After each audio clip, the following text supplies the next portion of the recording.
Once, long ago, at a time that's very hard to define, there was rock and roll.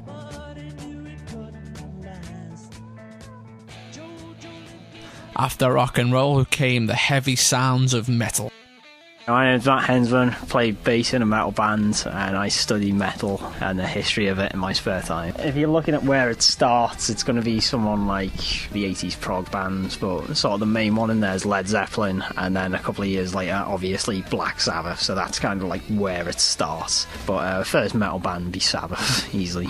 People say that like Sabbath sound came from, one, the sound of the factories, which is basically where they all grew up, and like Tony Iommi worked in some cutting mill somewhere. During his work in the factory, he had the end of his fingertips cut off, which meant he had to tune down his guitar because it hurt to have him at full tension.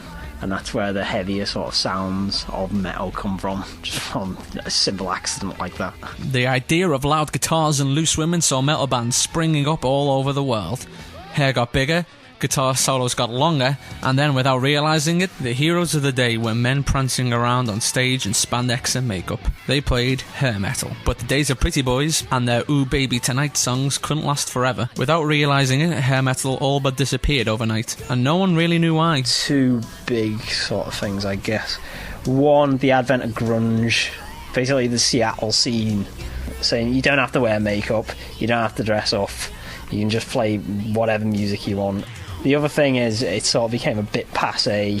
Sort of, this has been going on for 20 years, like, I want to make love to you tonight, or whatever. It's a bit passé. The third thing, a slight contributing factor, is the AIDS epidemic. You can't keep having sort of promiscuous sex with anyone you want if there's a big epidemic hanging over your head. But all along, away from the mainstream, in the underground, something was happening. The club scene gave us dirty bands playing angry, loud, fast music. They didn't care what they looked like or what anyone thought. They were outsiders in the world of metal. They played thrash.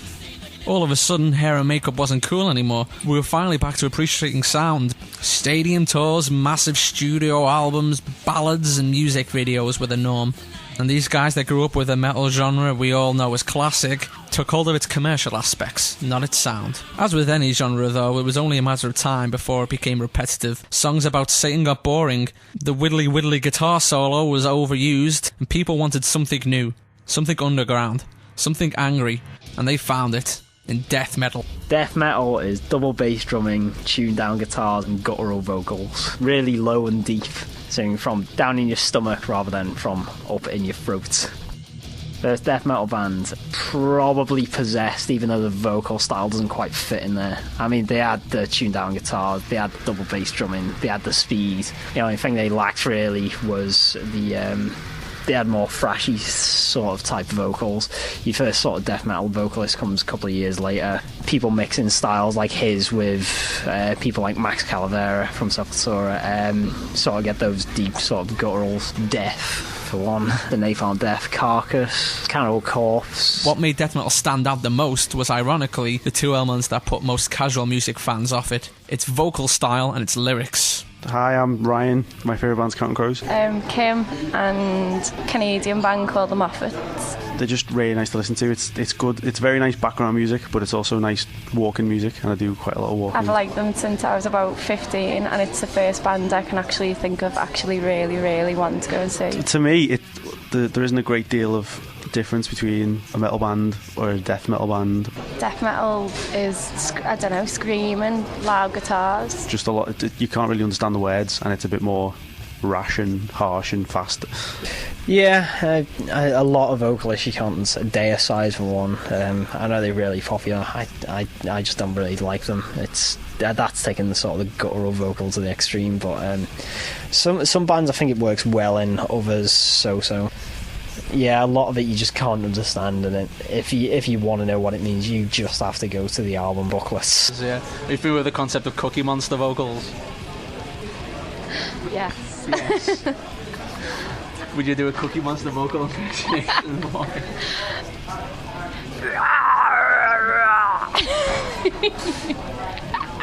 Death metal revelled in its success and media attention amongst a sea of metal genres. Death metal bands stood out because people believed they were as evil as the songs they were singing. But it was another genre inspired by death metal that based its whole sound on being as evil as it could be. Venom's first album began arguably the most dangerous genre of music ever known, black metal. Now the second album begins black metal. It's a mixture of all sorts of stuff. Basically lots of satanic imagery, but the term black metal comes from the second album because it's called black metal. Black metal's just heavy guitar riffs, anti-religious lyrics. I don't like to use the term general evil sounding, but sort of using the I know it's the devil scale, it's trinome. It just sounds evil basically. Start off with Venom, as you say, sort of second album release called black metal, like very, well, it's very anti-church, sort of lots of mysticism and all sorts of weird things like being buried alive. That starts off with the Norwegians though. The early forms, Venom were just taking the piss basically. They just saw the church as something to poke fun at, whereas the Norwegians felt hard done by the church just because of the way in which Christianity was introduced to that part of the world. It's all part of the Crusades, basically Christians coming over and then Christianity being forced upon the sort of native Nordic peoples. Like being told, you need to build this church, you need to worship this god. Hundreds of years later, these people still see themselves as Nords, they don't see themselves as Christian. Basically, again, just teenage rebellion, basically. Just rebelling against sort of the establishment, which in Norway is the church. As other genres died down, death metal stayed on top by playing louder, faster, and making its vocals harder to understand. The satanic imagery became ironic, and the number of fans and bands inspired by what they saw as a genre harnessing the true nature of metal grew. Well, I'm Neil. I'm in a black metal band. Just pure chugging guitars, pure kick-ass drums, and some beast bass. Screaming vocals with kick-ass. Like that. Yeah. It's just better than anything else that's out there. It's music which you can enjoy the most.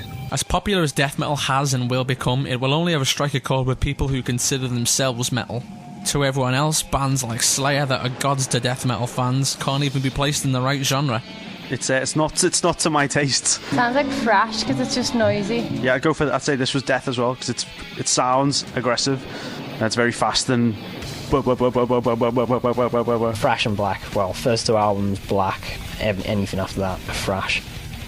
Today, with so many genres around, is death metal the saviour of true metal in danger of becoming extinct itself? Proto-metal, heavy metal, new wave of British heavy metal, hair metal, glam metal, metalcore, crossover, thrash metal, death metal, grindcore, death grind, new metal, avant-garde metal, German speed metal. Where if there was only one genre, it'd just get boring. I mean, like you said, like death metal's become a bit passé because it's over the top. If we just had Sabbath and Sabbath sort of style bands for 30 years afterwards, I think everyone would be a bit bored. I think it is important for metal to evolve so we can have all these new genres and all these new bands. So what does the future hold for the angry, dirty, distorted, loud metal genre known as death? Are you talking about the stuff that's on like Kerrang and stuff? Because that's not death metal. Basically, the main thing at the minute is sort of the new wave of American heavy metal, which started with people like Machine Head, which is proto-thrash, well, not proto-thrash, but sort of post-thrash movement. Same with Lamb of God. It's just using that guttural style. Each genre steals from different bits. I mean, if you look at the thrash movement, that's sort of bits of new wave British heavy metal mixed with Sabbath, and then mixed with forms of punk. Just the speed element there. So it's nothing new. It's just like how metal evolves over time. It's how all music evolves over time. Death metal needs to go the same way as hair metal. We need to see that its moment has passed, it's become cliche and needs to disappear. It's going to come stronger more than anything. Generally, metal genres do not die out. I mean, like if you look a couple of years ago, the big rave was new metal. It's still around, but it's nowhere near as popular as it was in sort of late 90s, early 2000s. Death metal, its popularity will wane at some point, but the anger has always been sort of a vital part of lots of metal genres, so I don't think you can see that disappearing anytime soon.